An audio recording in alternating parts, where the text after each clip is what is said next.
Ես եկա այն եզրակացության, որ Փաշինյանը որոշեց փոխարինել Հայաստանի եվրոինտեգրումը, որին մենք շատ մոտ բերեցինք մեր երկիրը, օրենք ընդունելով, ստորագրավակ կազմակերպելով, եւ նա այդ ամենը պատրաստ է փոխանակել իր վերընտրության երաշխիքներով, որ տալիս են նրան Պուտինը,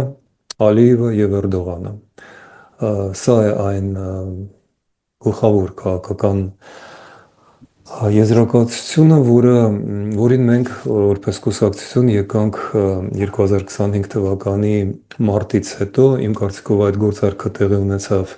մայիսի 9-ին 10-ին իր այցի ժամանակ Մոսկվա, եւ հետեւաբար ձեր թվարկած այցերը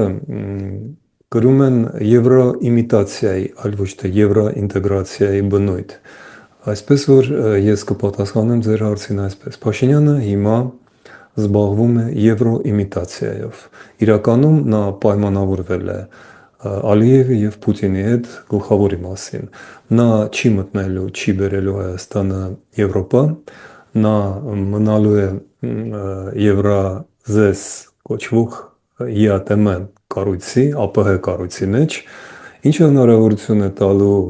Պուտինին եւ Ալիևին իրականացնել իրենց ծրագրերը եւ ինչը ըստ Փաշինյանի նրա կարծիքով հնարավորություն կտա նրան վերընտրվել, բեմադրելով կեղծ պայքար, որովհետեւ այս ընտրությունների գլխավոր